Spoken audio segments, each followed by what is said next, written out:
আল্লাহ তাআলা এই আয়াত নাজিল করে জানিয়ে দেয়, ও আমার বান্দারা শোনো শোনো, তোমরা দুনিয়ার মধ্যে যারা দুইটা কাজ করবে, এক নম্বর যারা আল্লাহ রাব্বুল আলামিনের আনুগত্য করবে, আল্লাহ রাব্বুল আলামিনের বিধানগুলো মেনে চলবে, আল্লাহ রাব্বুল আলামিনের যত হুকুম আহকাম আছে ওই হুকুম আহকামগুলো মেনে চলবে।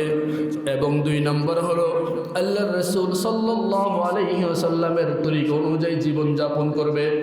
আল্লাহর রাসূল সাল্লাল্লাহু আলাইহি ওয়াসাল্লামের সুন্নাত অনুসারে নিজের মাথার তালু থেকে নিয়ে পায়ের পাতা পর্যন্ত যে সাজাবে, এমন ধরনের যত বান্দা বান্দি দুনিয়ার মধ্যে থাকবে, আল্লাহ রাব্বুল আলামিন জানিয়ে দেয় এই লোকগুলো জান্নাতের মধ্যে 4 শ্রেণীর মানুষদের সাথে থাকবে। এক নাম্বার হইল সমস্ত নবীগণের সাথে তারা জান্নাতে থাকবে। أما بعد فأعوذ بالله من الشيطان الرجيم بسم الله الرحمن الرحيم ومن يطع الله والرسول فأولئك مع الذين أنعم الله عليهم من النبيين والصديقين والشهداء والصالحين وحسن أولئك رفيقا. وقال النبي صلى الله عليه وسلم المرء مع من أحب. صدق الله المولانا العظيم وصدق رسوله النبي الكريم ونحن على ذلك من الشاهدين والشاكرين والذاكرين والحمد لله رب العالمين. সকলে মহব্বতের সহিত দুরূদ শরীফ পড়ি। আল্লাহুম্মা সাল্লি আলা মুহাম্মাদিন ওয়া আলা আলি মুহাম্মাদ কামা সাল্লাইতা আলা ইব্রাহিম ওয়া আলা আলি ইব্রাহিম ইন্নাকা হামিদুম মাজিদ. আল্লাহুম্মা বারিক আলা মুহাম্মাদিন ওয়া আলা محمد كما باركت على إبراهيم وعلى آل إبراهيم إنك حميد مجيد. بلغ العلا بكماله كشف الدجى بجماله حسنت جميع خصاله صلوا عليه وآله. بلغ العلا بكماله كشف الدجى بجماله حسنت جميع خصاله صلوا عليه وآله. कौनाइन का मुख्तार खुदा तुमको बनाया, कौनाइन का मुख्तार खुदा तुमको बनाया, उम्मत की निगाहबान खुदा तुमको बनाया, उम्मत की निगाहबान खुदा तुमको बनाया. या रब मेरे आँखों में समा जाए मदीना, या रब मेरे आँखों में समा जाए मदीना. मुद्दत से मेरे दिल में तमन्नाए मदीना, मुद्दत से मेरे दिल में तमन्नाए मदीना। अल्हम्दुलिल्लाह, মহান রব্বুল আলামিনের দরবারে লাখো কোটি শুকরিয়া জ্ঞাপন করছি যে রব্বুল আলামিন আমাদেরকে প্রতি জুমাহের ন্যায় এই জুমাহের দিনেও সপ্তাহের শ্রেষ্ঠ দিন সাইয়্যিদুল আইয়াম ইয়াউমুল জুমাতে জুমার নামাজ আদায় করবার উদ্দেশ্যে আল্লাহর ঘর মসজিদে আগে আগে আসার বসার দিনই কিছু কথা শুনবার সুযোগ করে দিলেন। এই জন্য মহান মালিকের দরবারে শুকরিয়া আদায় করে জোরে সোরে বলি আলহামদুলিল্লাহ। মুহতারাম মুসল্লিয়ানে কেরাম, আমি আপনাদের সামনে সূরাতুন নিসার 69 নম্বর আয়াত তেলাওয়াত করেছি এবং আল্লাহ রাসূল সাল্লাল্লাহু আলাইহি ওয়াসাল্লামের অসংখ্য হাদিস থেকে ছোট্ট একটা হাদিসের টুকরা পাঠ করেছি। আল্লাহ তাআলা যদি তৌফিক দান করে এই ব্যাপারে সামান্য কিছু কথা শুনবেন ইনশাআল্লাহ। আল্লাহ তাআলা যেন আমাদেরকে কথাগুলো শোনা এবং মানার তৌফিক দান করেন, সবাই পড়ি আমিন। তো এই আয়াতটা নাজিল হওয়ার পিছনে একটা শানে নুজুল আছে, আয়াত অবতীর্ণের একটা প্রেক্ষাপট আছে। সেটা হলো আল্লাহ রাসূল সাল্লাল্লাহু আলাইহি ওয়াসাল্লামের একজন সাহাবী, নাম হযরত সাওবান রাদিয়াল্লাহু আনহু। কি নাম? সাওবান। এই সাহাবী সবসময় আল্লাহ রাসূলের দরবারে আসা যাওয়া করতেন। তো একদিন আল্লাহ রাসূল সাল্লাল্লাহু আলাইহি ওয়াসাল্লাম দেখলেন এই সাহাবীর চেহারার রংটা কেমন যেন পরিবর্তন হয়ে যেতেছে।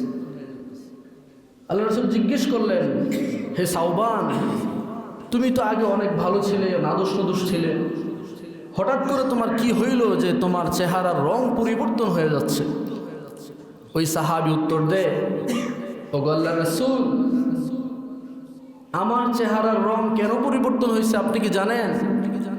আমি দুনিয়ার মধ্যে যতদিন আছি, কোনো সময় যদি আমার মনে আশা জাগে যে আমি আল্লাহ রাসূলের সোহবতে যাব, আমি তো সাথে সাথে দৌড় দিয়ে চলে আসতে পারি। যখনই আমার রাসূলের সাথে কথা বলার আগ্রহ তৈরি হয়, আমি সাথে সাথে রাসূলের কাছে আসতে পারি, যেই কোনো প্রয়োজনে রাসূলের কাছে আসা যাওয়া করতে পারি। কিন্তু যখন আমরা জান্নাতে যাব, আপনি তো রাহমাতাল লিল আলামিন, সারা পৃথিবীর সবচেয়ে বড় নবী, আপনার মর্যাদা তো হবে একেবারে উপরের আসনের মধ্যে, আপনি তো সর্বোচ্চ জান্নাতের মধ্যে থাকবেন। আমরা যদি জান্নাতে যাই তাহলে তো আমরা নিচের স্থানে থাকব।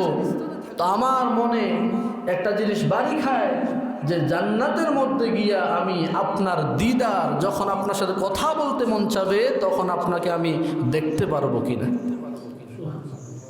দেখেন কি পরিমাণ আগ্রহ ওনার ভিতরে। একটা মানুষের চেহারার রং পরিবর্তন হয়ে যাইতেছে কেন? দুনিয়াতে যখন মন চায় তখন কথা বলতে পারতেছে, যখন মনে চায় তখন দেখা করতে পারতেছে। তো জান্নাতের মধ্যে সেখানে গিয়ে আমি ওগো নবীজি আপনার সাক্ষাৎ পাবো কিনা, আপনার সাথে দেখা করতে পারবো কিনা, আপনার সাথে সোহবতে থাকতে পারবো কিনা, আপনার একটু সঙ্গ অনুভব করতে পারবো কিনা, এই ব্যথায় এই তাড়নায় আমার চেহারা পরিবর্তন হয়ে যেতেছে। দেখেন সোহবত অনেক বড় একটা জিনিস। ইসলামের মধ্যে সোহবত কি পরিমাণ বড় জিনিস। সোহবতের কারণে আল্লাহ ওয়ালাদের সাথে থাকলে মানুষ আল্লাহ ওয়ালা হইয়া যায়। সাহাবায়ে কেরাম এমনি সাহাবি হইছে না, নবীজির সোহবতে থাকার কারণেই তো তারা সাহাবি। কি বলেন? নবীজির সাথে থাকার কারণে সাহাবি না? তাহলে সোহবতের অনেক দাম। যার কারণে তো দেখা যায় হযরত আবু বকর সিদ্দিক রাদিয়াল্লাহু আনহু, নাম জানেন এমন কোনো মানুষ নাই। আল্লাহ রাসূল বলেন যে আমার আবু বকর আমার পরে দুনিয়ার মধ্যে যত উম্মত আছে, ভবিষ্যতে কিয়ামত পর্যন্ত যত উম্মত আসবে, সবার চেয়ে সবচেয়ে বেশি দামি হবে আমার আবু বকর। এই জন্যই তো আল্লাহ রাসূল যখন হিজরত করবেন, সবচেয়ে গুরুত্বপূর্ণ যে সময়টা, ওই সময়টা আল্লাহ তাআলা অন্য কোনো সাহাবীর নাম বলেন না, আবু বকরের প্রতি ইশারা করছেন। ওগো হাবিব, আপনি যখন আপনার একান্ত সময়, সবচেয়ে গুরুত্বপূর্ণ সফর যেটা হবে, সবচেয়ে কঠিন যে সফরটা হবে, ওই সফরের মধ্যে আপনি আবু বকরকে সাথে নিয়ে মদিনায় হিজরত করবেন। এই যে গর্তের মধ্যে দুইজন একসাথে ছিল, হযরত আবু বকর সিদ্দিক রাদিয়াল্লাহু আনহু আল্লাহ রাসূলের সাথে ছিলেন। সবচেয়ে একান্ততম যে সোহবত আল্লাহ রাসূলের পেয়েছেন বিদায়, আল্লাহ রাসূল বলেছেন যে সব উম্মতের মধ্যে সর্বশ্রেষ্ঠ হলো আবু বকর সিদ্দিক রাদিয়াল্লাহু আনহু। তো যেটা বলতে চাইলাম যে সোহবত অনেক বড় একটা জিনিস। সাহাবীর মনে আক্ষেপ, সাহাবীর মনে আশা, সাওবান রাদিয়াল্লাহু আনহুর মনে দুনিয়াতে তো যখন মন চায় তখন রাসূলের সোহবত গ্রহণ করতে পারতেছি, জান্নাতে গিয়ে কি পারবো? তখনই আল্লাহ তাআলা এই আয়াত নাজিল করলেন, সূরা নিসার 69 নম্বর আয়াত, ওয়ামান ইউতি'ইল্লাহা ওয়ার রাসূল ওয়ামান ইউতি'ইল্লাহা ওয়ার রাসূল ফাউলাইকা মা'আল্লাযীনা আন'আমা আল্লাহু আলাইহিম মিনান নাবিয়্যিনা ওয়াস-সিদ্দীকিন ওয়াশ-শুহাদা'i ওয়াস-সালিহিন। আল্লাহ রাব্বুল আলামিন হযরত সাওবান রাদিয়াল্লাহু তাআলার মনের আক্ষেপের কারণে, মনের মধ্যে আশা, দুনিয়ার মধ্যে আমি তো আল্লাহর রাসূলের সুহবত যখন মন চাই তখনই গ্রহণ করতে পারি, জান্নাতের মধ্যে গিয়ে আমি গ্রহণ করতে পারবো কিনা। এর পরিপ্রেক্ষিতে আল্লাহ তাআলা এই আয়াত নাজিল করে জানিয়ে দেয়, ও আমার বান্দারা শোনো শোনো, তোমরা দুনিয়ার মধ্যে যারা দুইটা কাজ করবে, এক নম্বর যারা আল্লাহ রাব্বুল আলামিনের আনুগত্য করবে, আল্লাহ রাব্বুল আলামিনের বিধানগুলো মেনে চলবে, আল্লাহ রাব্বুল আলামিনের যত হুকুম আহকাম আছে ওই হুকুম আহকামগুলো মেনে চলবে। এবং দুই নম্বর হলো আল্লাহর রাসূল সাল্লাল্লাহু আলাইহি ওয়াসাল্লামের তরিকা অনুযায়ী জীবন যাপন করবে। আল্লাহর রাসূল সাল্লাল্লাহু আলাইহি ওয়াসাল্লামের সুন্নাত অনুসারে নিজের মাথার তালু থেকে নিয়ে পায়ের পাতা পর্যন্ত যে সাজাবে, এমন ধরনের যত বান্দা বান্দী দুনিয়ার মধ্যে থাকবে, আল্লাহ রাব্বুল আলামিন জানিয়ে দেয় এই লোকগুলো জান্নাতের মধ্যে 4 শ্রেণীর মানুষদের সাথে থাকবে। এক নাম্বার হইল সমস্ত নবীগণের সাথে তারা জান্নাতে থাকবে। সমস্ত নবীগণের সাথে তারা জান্নাতে থাকতে পারবে।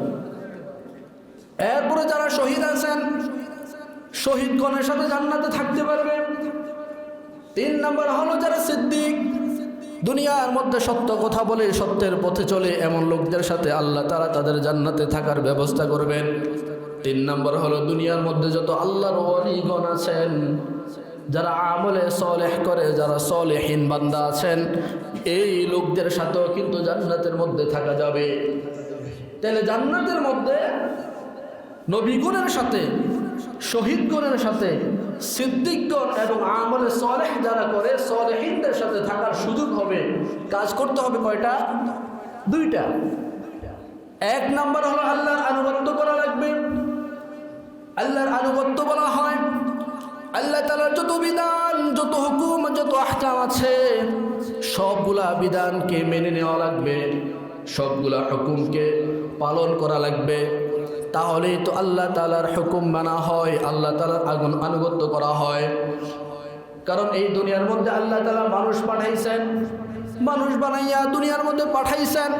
আল্লাহ তাআলার উদ্দেশ্য একমাত্র একটা, সেটা হলো দুনিয়ার মধ্যে সমস্ত বান্দারা, সমস্ত বান্দিরা অন্য কারো গোলামি করবে না, গোলামি করবে একজনের, তিনি কে? আল্লাহ তাআলার গোলামি করতে হবে দুনিয়ার মধ্যে। কারণ আল্লাহ তাআলার গোলামি ছাড়া দুনিয়ার মধ্যে আর কোনো কিছুর জন্য আল্লাহ তাআলা বানাই নাই।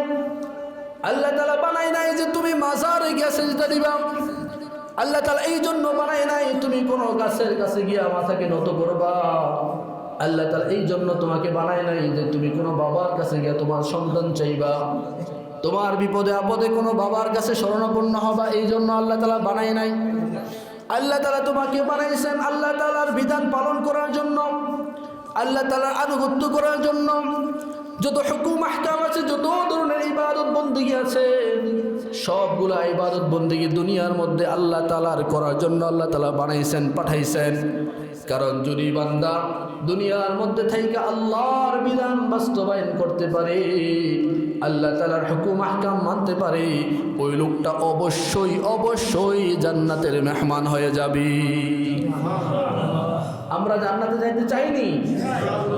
যদি জান্নাতে যেতে চাই তাহলে আল্লাহ তাআলার হুকুম আহকাম না মাইনা কুশ্চিন কালো কি সম্ভব? কখনো সম্ভব হবে না। আল্লাহ তাআলার হুকুম মাইনা আল্লাহ তাআলার আনুগত্য কইরেই তারপরে না জান্নাতে যাওয়া লাগবে। কারণ আল্লাহ তাআলার আনুগত্য আমরা কেন করব? মুফাসসিরিনে কেরামগণ বলেন আল্লাহ রাব্বুল আলামিন যত ধরনের সৃষ্টি আছে সব সৃষ্টির স্রষ্টা, যত ধরনের মানুষ, যত ধরনের মাখলুকাত যা কিছু আছে না কেন সব কিছু বানানোওয়ালা কি? আল্লাহ। যেহেতু আল্লাহ তাআলা স্রষ্টা, আল্লাহ তাআলা সৃষ্টি করছেন, এই জন্য আনুগত্য করা হবে কার? আল্লাহ তাআলার আনুগত্য করা লাগবে। 2 নম্বর হলো আল্লাহ তাআলা আসমানকে ছাদ বানাইয়া এই জমিনকে একেবারে বিছানা বানাইয়া সমস্ত সৃষ্টিজীবকে থাকার জন্য ব্যবস্থা করে দিয়েছেন। এত সুন্দর পরিবেশ আল্লাহ তাআলা তৈরি করে দিয়েছেন, যেহেতু থাকার ব্যবস্থাও আল্লাহ তাআলা করেছেন, সেই জন্য হুকুম আহকামও মানা লাগবে আল্লাহ।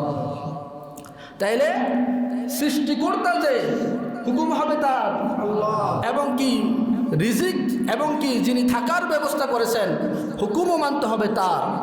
3 নম্বর হলো আল্লাহ তাআলা রিজিকের ফয়সালা করেন। দুনিয়ার মধ্যে যত মাখলুকাত আছে, যত ধরনের প্রাণী আছে, সব মাখলুকাত সব প্রাণীর রিজিকের ব্যবস্থা একমাত্র আল্লাহ রাব্বুল আলামিনের পক্ষ থেকে আসে। যদিও আমরা দুনিয়াতে দেখি আমার চাকরি আমাকে খাওয়ায়, যদিও আমি দেখি আমার জমিন আমার ফসল এগুলা আমার রিজিক তৈরি করে, কিন্তু না না না, দুনিয়ার মধ্যে একটু চিন্তা করে দেখেন, একটা জমিনের মধ্যে আপনি যখন একটা শস্য দানা রোপণ করেন, একটা শস্য দানা থেকে অনেকগুলা শস্য অনেকগুলা বীজ দিয়ে দেন। দুনিয়ার কোনো মানুষের শক্তি না, দুনিয়ার কোনো মেশিনের শক্তি না, এটা দেনেওয়ালা একমাত্র আমার আল্লাহ। তাহলে যেই আল্লাহ সৃষ্টি করলেন, যেই আল্লাহ থাকার ব্যবস্থা করলেন, যেই আল্লাহ রিজিকেরও ফয়সালা করেন, সেই আল্লাহরই তো হুকুম মানা লাগবে। কি বলেন, তাই না? বলা হয় আলা লাহুল খালকু ওয়াল আমরু, সৃষ্টি যার হুকুমও মানা হবে তার, দুনিয়া যার হুকুমও মানতে হবে তার। যেহেতু আল্লাহ তাআলা সৃষ্টি করছেন সেহেতু হুকুম মানতে হবে আল্লাহ। এর বাহিরে যাওয়ার কোনো সুযোগ একজন মুমিন মুসলমানের, একজন ইমানদারের কখনো হতে পারে না। তাহলে মূলে আমরা যেটা বুঝলাম, আমরা যদি জান্নাতের মধ্যে নবীদের সাথে থাকতে চাই, 1 নম্বরে যে কাজটা করা লাগবে সেটা হলো আল্লাহ তাআলার আনুগত্য মানা লাগবে, আল্লাহ তাআলার ইবাদত বন্দেগী করা লাগবে। দুনিয়ার মধ্যে যতদিন বেঁচে থাকবো আল্লাহ তাআলার গোলাম হিসাবে থাকতে হবে, আল্লাহ তাআলার বান্দা হিসাবে থাকতে হবে, এর বাইরে যাওয়ার কোনো সুযোগ নাই। কারণ দুনিয়ার মধ্যে যতদিন থাকবো ততদিন গোলাম হিসাবে থাকবো, আর যখন জান্নাতের মধ্যে আমরা চলে যাব তখন সেখানে মেহমান হিসাবে থাকব। দুনিয়ার মধ্যে যতদিন থাকবো কি হিসাবে থাকবো? গোলাম হিসাবে। আর জান্নাতে যখন যাব তখন কি হিসাবে? মেহমান হিসাবে। দুনিয়ার মধ্যে মেহমান হিসাবে থাকার কোনো সুযোগ নাই, কারণ দুনিয়ার যে নিজাম, মেহমানকে দিয়ে কোনো মানুষ কাজ করাইতে পারে না। কি বলেন? আপনি যখন আপনার বাড়িতে যখন আপনার বেয়াই সাহেব আসে, তখন কি বেয়াই কি বলতে পারবেন? বেয়াই সাহেব আসছেন, ভালো কথা, লন কোদাল ডালন, খেতে একটু কাজ বাকি আছে, কাজটা করে আসি, বলার কি কোনো সুযোগ আছে? কারণ তিনি মেহমান, মেহমানকে দিয়ে কাজ করানো যায় না, মেহমানকে দিয়ে কোনো ধরনের কষ্ট করানো যায় না। উনি শুধু আরামে থাকবে, শুয়ে থাকবে, বসে থাকবে, খানার সময় হইলে, খানা রেডি হলে মেহমান আসেন, খান, এই নিয়ম। আর যদি ঘরের মধ্যে একটা কামলা থাকে, তাকে কি এটা বলা যাবে যে আপনি সারাদিন শুয়ে থাকেন, খানার সময় এসে খাইয়েন? গোলামকে দিয়ে, যে কামলা থাকে তাকে দিয়ে কি করানো হয়? সারাদিন কাজ করানো হয়, কারণ তার কাজে এইটা যে সে খেতে খামারে কাজ করবে। আর মেহমানের কাজ হইল মেহমান ঘরে বসে থাকবে, খাবারের সময় শুধু খাবার খাবে। ঠিক তো দুনিয়ার মধ্যে আল্লাহ তাআলা সমস্ত মুমিন মুসলমানকে, বান্দা বান্দিকে গোলাম হিসাবে পাঠাইছেন, গোলাম হিসাবে বানাইছেন। আল্লাহ তাআলা গোলামদেরকে বলে দিয়েছেন, ওয়ামা খালাকাতুল জিন্না ওয়াল ইনসা ইল্লা লিয়াবুদুন। আল্লাহ তাআলার যত সৃষ্টি আছে তার মধ্যে সর্বশ্রেষ্ঠ যে জাতি আছে মানব জাতি। এই মানব জাতির ব্যাপারে আল্লাহ রাব্বুল আলামিন জানিয়ে দেয়, দুনিয়ার মধ্যে যতদিন থাকবা ততদিন গোলাম হিসেবে থাকা লাগবে। সকাল থেকে যখন তোমার ঘুম ভাঙবি তখন আল্লাহু আকবার দুনিয়াতে তোমাকে মসজিদে যাওয়া লাগবে। তারপরে যখন খেতে খাবারের কাজ করবা, যখন দুপুরবেলা আল্লাহ তাআলার ধ্বনি মসজিদের মাইক থেকে চলে আসবে, তখন তোমাকে আল্লাহর ডাকে সাড়া দিয়ে মসজিদে যোহরের নামাজ আদায় করার জন্য যাওয়া লাগবে। এরপরে খাওয়া দাওয়ার পরে যখন একটু বিশ্রাম করবা, বিশ্রামের পর আবার যখন আসরের সময় হয়ে যাবে, তখন আল্লাহ তাআলার আওয়াজ যখন মসজিদের মিনার থেকে চলে আসবে, আবার তখন মসজিদে গিয়ে হাজির দিতে হবে। এরপরে যখন দিনের শেষ হয়ে যাবে, রাত্র যখন শুরু হয়ে যাবে, রাত্রের শুরুর সময় যখন মাগরিবের আযানের ধ্বনি তোমার কানে আসবে, তখন তুমি কোনো দোকানে পাটে বসে থাকার সুযোগ নাই, খেলার ময়দানেও থাকার কোনো সুযোগ নাই। তোমাকে ডাকে সাড়া দিয়ে মসজিদের মধ্যে উপস্থিত হওয়া লাগবে। এরপরে যখন শরীর একেবারে ক্লান্ত হয়ে যায়, খাবার দাবার সাইরা যখন ঘুমের প্রস্তুতি চলে আসে, তখন তোমার কানে যখন এশারের নামাজের আযানের আওয়াজ চলে আসবে, তখন তুমি শুয়ে থাকার কোনো সুযোগ নাই। আল্লাহর ডাকে সাড়া দিয়ে তোমাকে মসজিদে যেতে হবে। এশারের নামাজ আদায় করার মধ্য দিয়ে আল্লাহ তাআলার গোলামের পরিচয় দেওয়া লাগবে। তার মানে দুনিয়াটাকে আল্লাহ তাআলা এমনভাবে সাজাইছেন, এর মধ্যে গোলামের বাইরে যাওয়ার কোনো সুরত নাই। আপনি সারাদিন যদি একটু কল্পনা করেন, তাহলে এই সারাদিনটাকে আল্লাহ তাআলা এমনভাবে সাজাইছেন যে আপনার প্রত্যেকটা মুহূর্ত আল্লাহ তাআলার স্মরণ দিলের মধ্যে রাখা লাগবে। আল্লাহ তাআলার ডাক যখনই আসবে তখন মসজিদে গিয়ে ওই ডাকে সাড়া দেওয়া লাগবে। এটা আল্লাহ তাআলার বিধান। কারণ দুনিয়াতে আমরা কি গোলাম না মেহমান? গোলাম। যদি গোলাম হয় তাহলে আমরা কি ওই নামাজ না পড়া, আল্লাহ তাআলার হুকুম না মাইনা আরামে শুধু খাবো, ঘুমাবো, মন মতন জিন্দেগি যাপন করবো, এটাই কি আমাদের কাজ হবে? না। বরং যখনই আল্লাহ তাআলা ডাক আসবে তখনই আমরা সাথে সাথে আল্লাহর ডাকে সাড়া দেওয়া লাগবে। এর বাইরে কোনো কাজ নেই। কারণ দুনিয়ার মধ্যে গোলামি করলেই না জান্নাতে গিয়ে মেহমানদারি পাওয়া যাবে, জান্নাতে গিয়ে একটু আরাম পাওয়া যাবে। আর দুনিয়াতে যদি আমি গোলামি না করি, আরামে চললাম, আপনার যদি সময় আছে ইবাদত করার, সময়টাকে যদি কাজে না লাগান, যখন সময় শেষ হয়ে যাবে তখন তো ইবাদতের আর কোনো সুযোগ থাকবে না। যারা বিদেশে থাকে না, এই এলাকার অনেক মানুষই তো বিদেশে থাকে। আলহামদুলিল্লাহ, চন্দ্রাইপাড়ায় প্রবাসীর অভাব নেই, অনেক পরিমাণে আছে। যারা বিদেশ থাকে, বিদেশ 2 পয়সা ইনকাম করার জন্যই তো গেছে, কি বলে? ইনকাম করে যদি সেই প্রবাসী বিদেশের মধ্যে সব টাকা উড়ে ফেলে, বাড়িতে মা বাবার কাছে না পাঠায়, বাড়িতে যদি একটা বাড়ি গাড়ি কিছু একটা না করে, অথবা গিয়া যে সেখানে থাকবে এরকম যদি পরিবেশ না করে, বিদেশে যা কামাইলো তাই যদি খাইয়া ফেললো, তাহলে বলেন এই লোকটা যখন বাড়িতে আসবে কেউ কি দাম দিবে? কোনো দাম দিবে না। কারণ সে যা কামাই করছে সব তো খাইয়া ফেলছে, সব উড়ে ফেলছে। ঠিক তদ্রুপ দুনিয়াটাকে আল্লাহ তাআলা কামাই করার জন্য বানাইছে আখিরাতে। দুনিয়াকে কিসের কামাইয়ের জন্য বানাইছে? আখিরাতে। আল্লাহ রাসূল বলেন, আল কাইয়িসু মান দানা নাফসাহু ওয়া আমিলা লিমা বাদাল মাউত।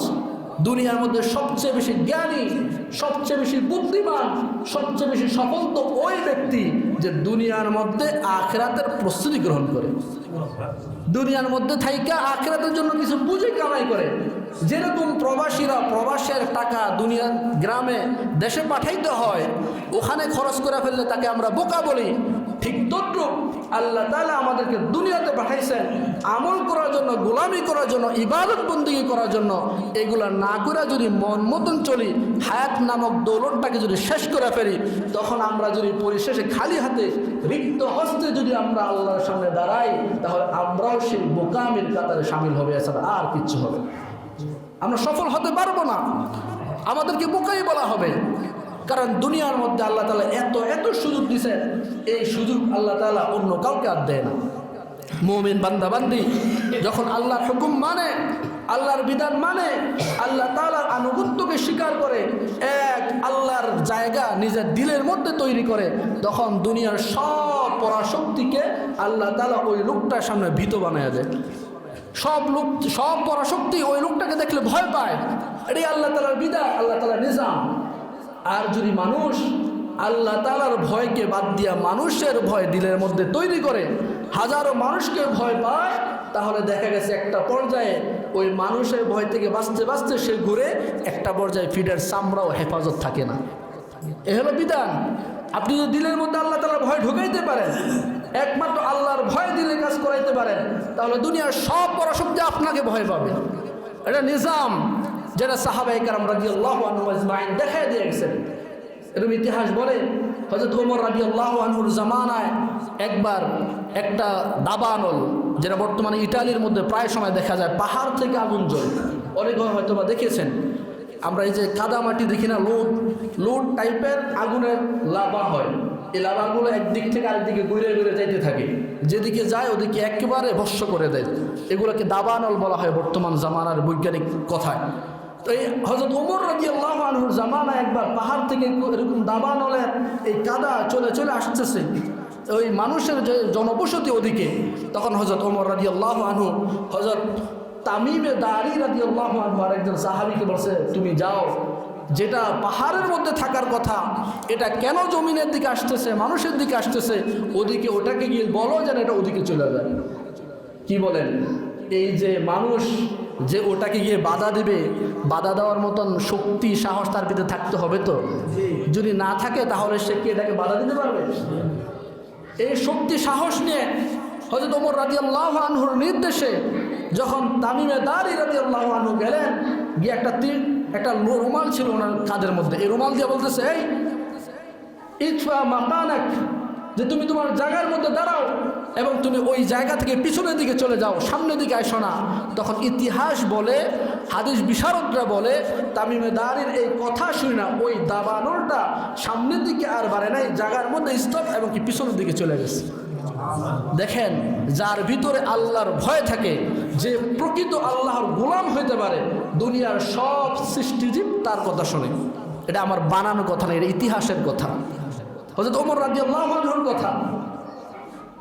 দুনিয়াটাকে আল্লাহ তাআলা এমন ভাবে সাজাইছেন, মাল্লাহুল মাওলা ফালাহুল কুল, তুমি আল্লাহর জন্য হয়ে যাও, সব সৃষ্টি তোমার জন্য হয়ে যাবে, সব সৃষ্টি তোমার কথা মানবে।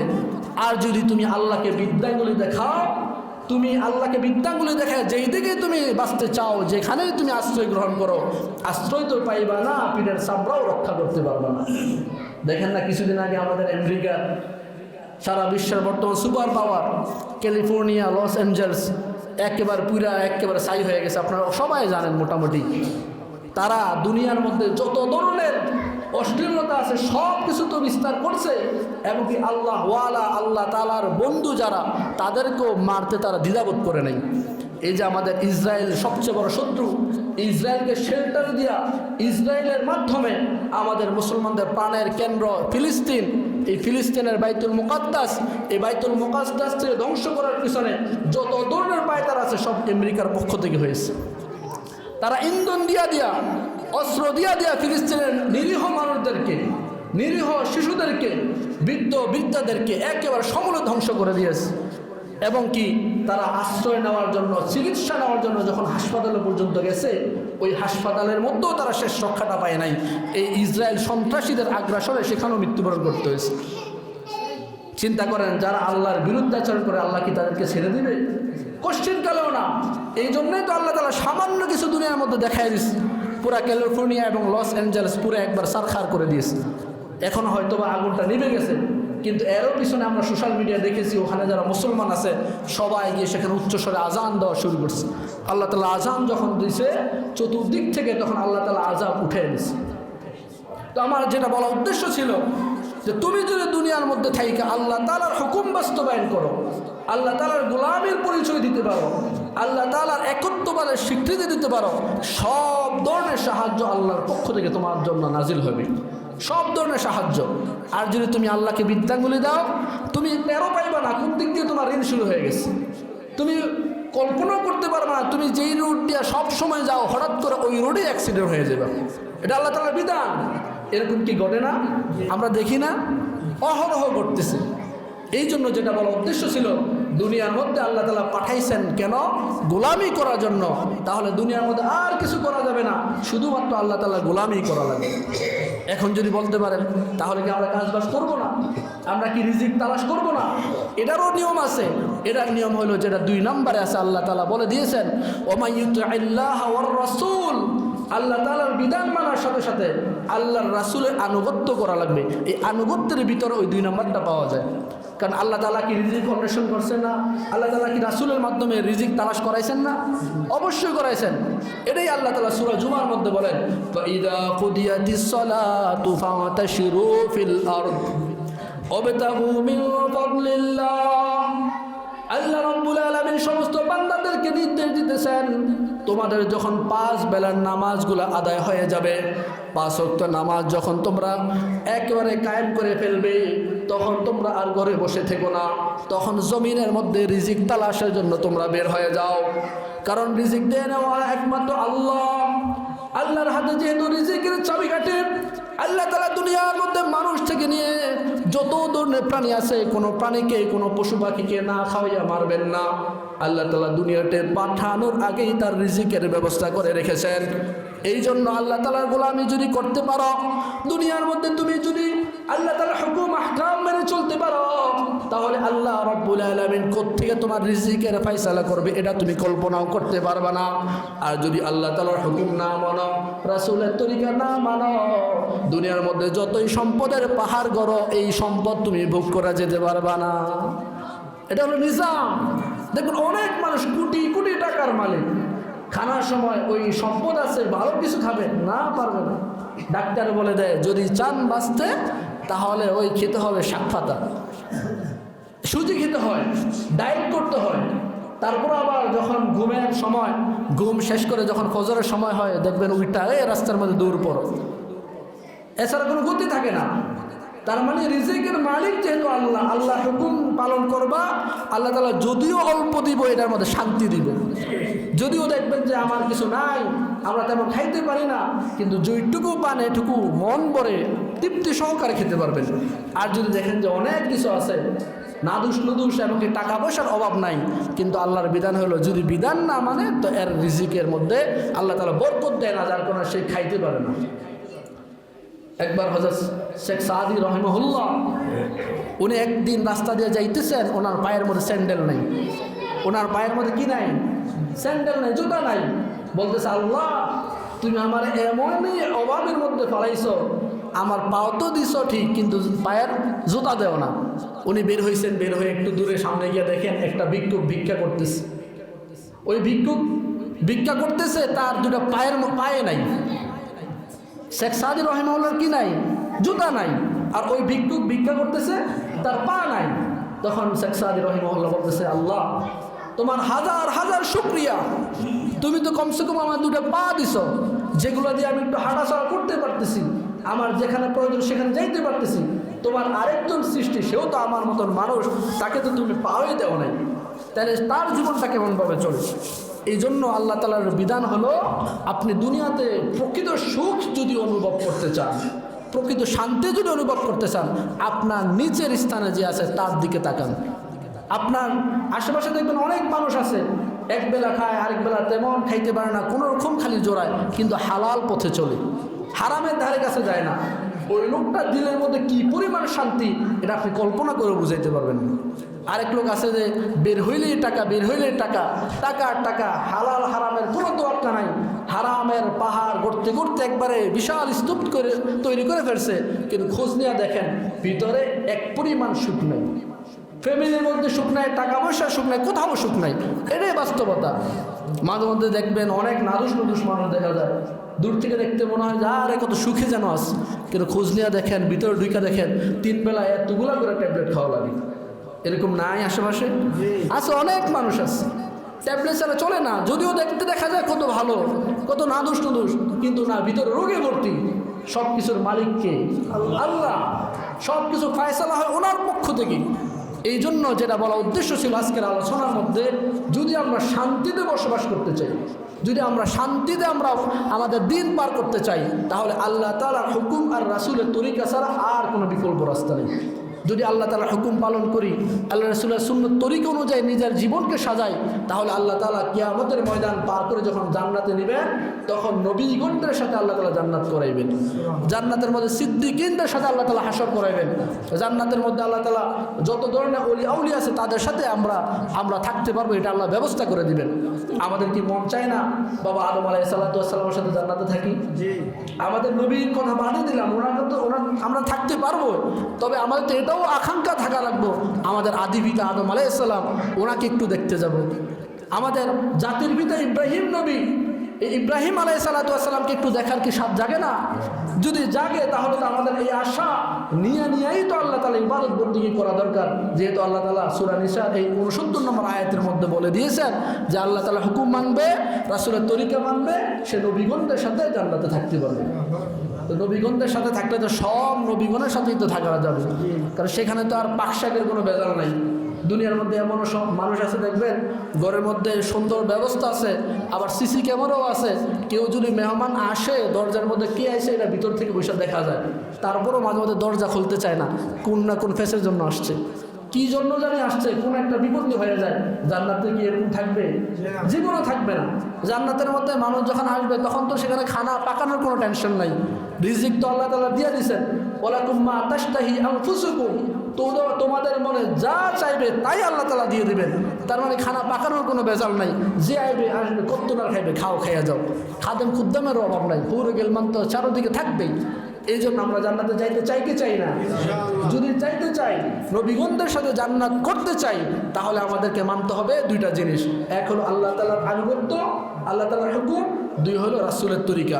আল্লাহ তাআলা আমাদেরকে এই সামান্য গোছালো কিছু কথা বললাম, এগুলো আমাকে এবং আপনাদের সবাইকে মানা এবং আমল করার তৌফিক দান করে। সবাই পড়ি আমিন। যারা সুন্নত পড়ি নাই, 4 রাকাত সুন্নত পড়ি।